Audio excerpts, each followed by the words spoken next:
स्वागत है आपका हमारे YouTube चैनल कॉमिक फैन पर। चलिए दोस्तों शुरू करते हैं भेड़िया की कॉमिक्स प्रेम रतन का दूसरा भाग। तब फूजो बाबा के आश्रम में उसका पता चल गया है। फूजो बाबा वो भेड़िया पिशाच है, 9-10 फुट ऊंचा आदमखोर राक्षस जो इंसानी मांस खाता है, खून पीता है। उसका नाम फेनरीर है। फेनरीर पौराणिक कथाओं का शक्तिशाली वेयरवुल्फ। वेयरवुल्फ, हाँ, आधुनिक भाषा में इसे इसी नाम से पुकारते हैं। ग्रीक भाषा में इसे लाइकनथ्रोप्स भी कहते हैं। इनमें पूर्ण रूप से भेड़िए में बदल जाने की शक्ति होती है।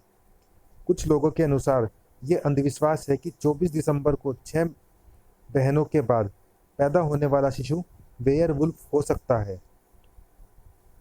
ऐसे शिशु को उसी अंधविश्वास के कारण जंगल में फेंक दिया जाता है, अन्यथा वो परिवार की तबाही का कारण बन सकता है।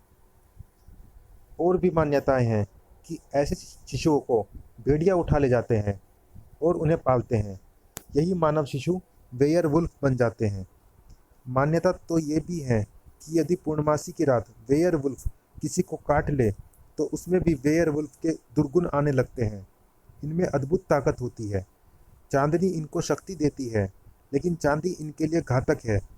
चांदी से बने हथियार इनको तड़पाते और जलाते हैं। हमें जंगल में संदेश भेजना होगा, ढम ढमाढम ढम ढमाढम। झुंड में रहो, अकेले ना निकलो, अपने हथियारों के साथ चांदी का प्रयोग करें। भेड़िया देवता का संदेश है। जैन चिंतित थी। सुकांत आ गया, सुकन्या भी आएगी। नास्त्रा कबीले के सरदार की बात सच होगी। जॉन को वहां बुलाने का मेरा निर्णय एकदम सही है। भेड़िया भी बेचैन था।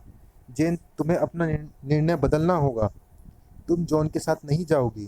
भेड़िया, यदि सुकन्या लौट आई तो क्या तुम उसे लौटा दोगे? भेड़िया, यदि तुम मुझसे यह वायदा करो तो मैं अपना निर्णय बदल सकती हूँ। उफ, जो चीज़ है नहीं क्यों बार बार उसका जिक्र करती हो? कितनी बार कहना होगा कि मेरा वर्तमान और भविष्य तुम हो, सिर्फ तुम। ये मेरे प्रश्न का उत्तर नहीं। भेड़िया, कुचला कबीले में खूनी संघर्ष की संभावना है। संघर्ष आरंभ हो चुका था। तुम में से जो भी पहले पेड़ की ऊंचाई पर पहुंचकर वहां रखा कलगी का दुपट्टा मेरे पास ले आएगा, वही होगा भविष्य में कलगी का पति। नहीं, ऐसा मत करो। मेरे जीवन को प्रतियोगिता का हिस्सा मत बनाओ। प्रतियोगिता आरंभ हो चुकी थी। कलगी को वापस पाने के लिए मैं कुछ भी कर सकता हूँ।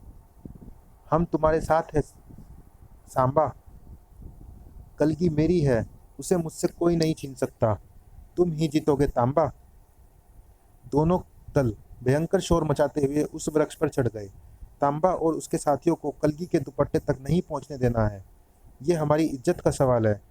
कलगी के दुपट्टे तक केवल तांबा पहुंचेगा, बाकी तुड़वाएंगे अपने हाथ पांव और सिर। उफ, आह, धाड़ धाड़ धाड़। ऊपर केवल तांबा पहुंचेगा। ऊपर जो भी पहुंचे, पर तू नीचे पहुंचेगा। थम, आह, आह, आह, थम थम थम। तांबा चढ़ जा, जल्दी ऊपर चढ़ जा। सांबा जल्दी कर। ओह, यहाँ तो कोहराम मचा है। दोनों दल एक दूसरे के खून के प्यासे हो रहे हैं। भेड़िया, उन्हें रोको। ये तमाशा बंद करवाओ। ये तमाशे की नहीं, फैसले की लड़ाई है। तांबा और सांबा में से जो जीतेगा, तुम्हें उसके साथ रहना होगा। अगर ये जुआ है और दांव पर ये लड़की लगी है, तो मैं इस लड़ाई के एकदम विरुद्ध हूँ। ये जुआ नहीं होगा। भेड़िया रोकने आ रहा है। भेड़िया को रोकने के लिए दोनों दल एकजुट हो गए। तुम उन्हें नहीं रोक सकते भेड़िया देवता। मुझे कौन रोकेगा?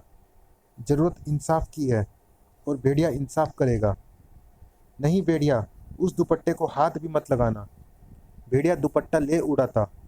अब तुम्हारी लड़ाई का मकसद खत्म हो गया। नीचे उतर आओ। लो सरदार, ये दुपट्टा मैं लाया हूँ।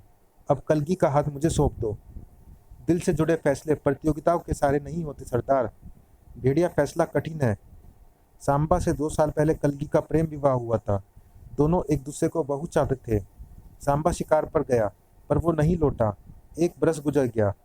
उसे मृत मानकर कलगी की शादी तांबा से कर दी गई। अब तांबा भी कलगी से बेपनाह मोहब्बत करता है। अचानक सांबा लौट आया। उसने बताया कि शेर ने उस पर हमला किया था। वो 1 साल तक बेहोश रहा। अब लौटा तो कलगी पर अपना अधिकार जताया। मगर कलगी तो तांबा की है। तांबा भी कलगी को छोड़ने को तैयार नहीं, क्योंकि उसका प्रेम प्रगाढ़ है। कलगी किसे मिले? इसी प्रश्न को हल करने के लिए इस प्रतियोगिता की आवश्यकता हुई। इसमें कुछ बुरा नहीं भेड़िया, कलगी एक की ही हो सकती है। कलगी, तुम किसे चाहती हो? मैं सांबा को चाहती हूँ। वो मेरा प्रथम प्रेम है। तांबा के साथ हुआ मेरा विवाह जीवन गुजारने के लिए किया गया एक समझौता समझौता था। तो मेरा फैसला ये है कि कलगी सांबा को मिले, क्योंकि वो उसको सच्चा और प्रथम प्रेम है। प्रथम प्रेम अमर प्रेम होता है। तांबा के साथ विवाह करके कलगी ने समझौता किया था, और प्रेम उस समझौते के संबंधों से कहीं ऊंचा व महान होता है। वो जीवन यापन के लिए किसी के साथ किया गया हो। ठहरो भेड़िया, ठहरो। मैंने भी एक प्रश्न किया था कि यदि सुकन्या लौट आई तो क्या तुम उसे लौटा दोगे? तुमने उत्तर नहीं दिया था भेड़िया, मगर अनायास ही मुझे उत्तर मिल गया। सुकन्या तुम्हारा प्रथम प्रेम है, और मुझसे तुम्हारा प्रेम जीवन यापन के लिए किया गया समझौता। अब मुझे ये समझने में जरा भी शंका नहीं है कि यदि सुकन्या लौटी तो तुम भी लौट जाओगे उसके पास, अपने प्रथम प्रेम के पास। मेरा प्रेम सांबा के प्रेम की तरह सच्चा होते हुए भी लावारिस हो जाएगा। किसी का प्रेम अगर लावारिस हो जाए तो उसकी भावनाओं को इतनी ठोकरें पड़ती हैं कि इंसान ना जी सकता है, ना मर सकता है। मैंने जॉन को यहाँ बुलाकर कोई भील भूल नहीं की है भेड़िया। को भी मौत के कबीले में जा फंसा था। पुरुष होकर स्त्री कबीले में आने की जरूरत कैसे की? यहाँ आने वाले को मौत मिलती है। टनाक! ओहो! भाला भेड़िया मुख पट्टिका से टकराया, अन्यथा पेट में घुस जाता। हमारे क्षेत्र की चट्टानों में चील कौवों के लिए एक शव और बढ़ जाएगा। तुम्हारा क्या मेरे मुंह पर कीचड़ लगा है? धड़ धड़ हम ओफ! क्या मैंने अपने चेहरे को ढक रखा है? सड़ाक सड़ाक! या फिर यहाँ अंधेरा ज़्यादा है? धाड़ धाड़! जो तुमने मुझे पहचाना नहीं। धाड़! कोबी है मेरा नाम, फाड़कर सुखाना है मेरा काम, और ये पूरा जंगल है मेरा धाम।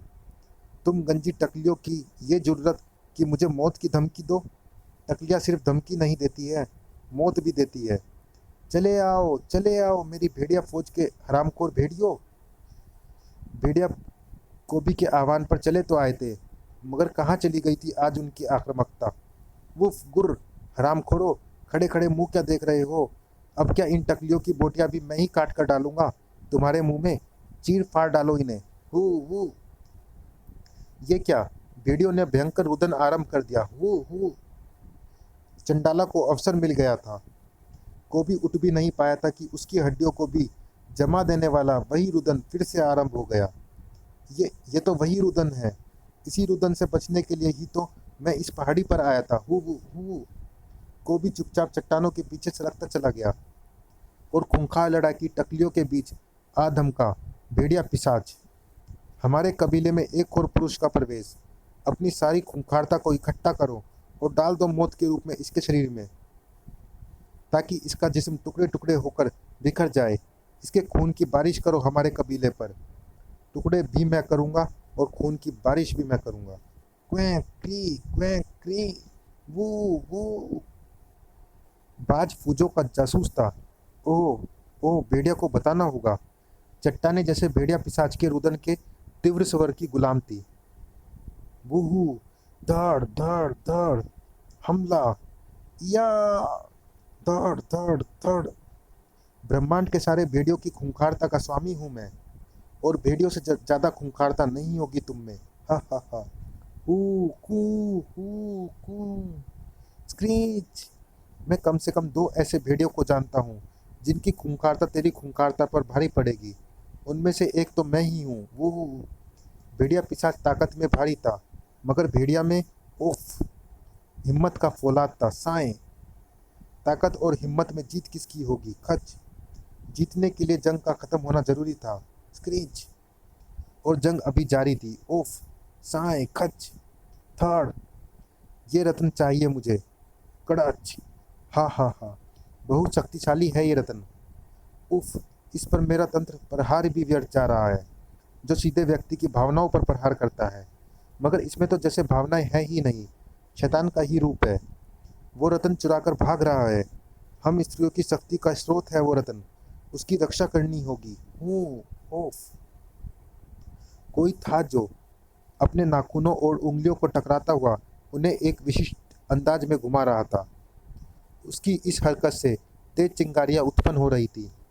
दूसरे ही पल उन चिंगारियों से पैदा हुए ढेरों अस्त्र, जो उन हाथों के संकेत संकेत पर गोलियों के समान जाकर भेड़िया पिशाच से टकराए। स्क्रीच स्क्रीच स्क्रीच आ! भेड़िया पिशाच ने एक भयंकर चित्कार की और एक ऊंची उछाल भरकर वहां से गायब होता चला गया। सुकांत, तुम्हारे शस्त्रों के प्रहारों से तड़प उठा था वो शस्त्र तुमने किस प्रकार पैदा किए थे? मेरे पास मेरे पिता की दी ऐसी तिलिस्मी शक्तियाँ मौजूद है भेड़िया। इसके अलावा वे चांदी मिश्रित शस्त्र थे, मगर वो शैतान हमारा शक्ति रत्न ले गया। शक्ति रत्न? और यहाँ भी रत्न की चोरी। रत्नों को क्यों चुरा रहा है वो? शायद उसी रत्न के लिए ही वो यहाँ आया हो। तुम घायल हो चंडाल, तुम्हारे कबीले की कई स्त्रियां घायल है। पूजा बाबा तुम्हारा उचित उपचार करेंगे। हमें तुम्हारी दया की जरूरत नहीं।